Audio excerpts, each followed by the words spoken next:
Welcome to you. The numbers keep on rising, and I know we're focusing on them now because they're bigger, it's summer, the channel at times is like a mill pond. What's been remarkable about this evolving story is that come the winter, when the channel gets choppier, they'll still be coming. They will indeed, as we've pointed out over and over again. At the moment, it looks as if we're going to get something like 50 to 55,000, around that sort of figure by the end of the year. And believe it or not, the Home Office and officials in the Home Office regard this as some sort of success because it's not quite as many as they expected to arrive, which is a nonsense. But I tell you what really depresses me, Colin, and the fact that the two leadership candidates really have firstly come up with nonsensical ideas and nonsensical procedures for cutting it all back. That aside, they're also ignoring immigration, legal immigration, which is fantastic. It's back to record Well, levels. to be fair to them, everybody's ignoring that.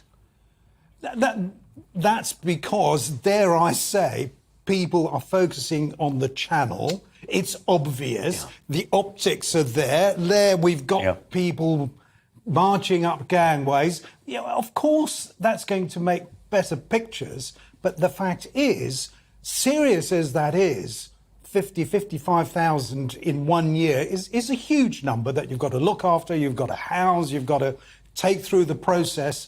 But then if you're looking at all those who've come legally as well, you know, what does that do to the demand for housing, for example? Alp, you know, I'm a big fan. I think you've got to be slightly careful about that because I take your point about how pictures tell stories. And obviously, Mark White sat where you are before. He said, we're ignoring the numbers of people who are still being smuggled in lorries. And it's probably a number at least twice as big as those coming across in the boats.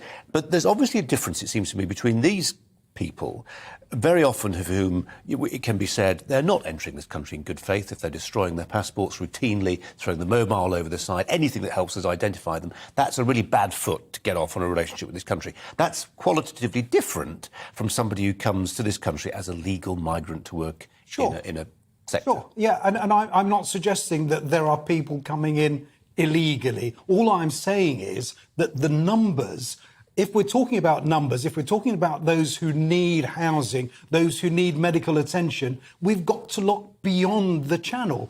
Serious though that is, I'm not suggesting that the channel isn't serious because it's going to get even more serious. And that's the problem, that unless we can show that you won't be allowed to stay here, you won't make your way into Britain simply by getting into a boat and being rescued by a British vessel or making it on shore. Until we can show that that won't work, then the numbers will continue to go up and up and up. And it's hard to know where the upper limit is.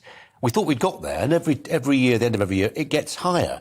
And when you've got some of the population pressures, for instance, in sub-Saharan Africa, 2050, 4 billion people, 4 billion people in sub-Saharan Africa.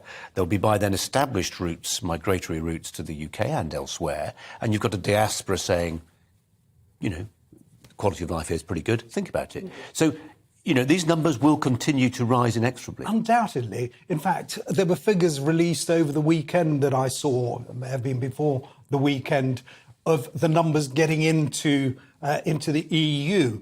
And those coming in illegally are 86% above what they were this time last year. You're talking about hundreds of thousands of people, a lot of whom, I'm afraid, will make their way to the northern shores of France.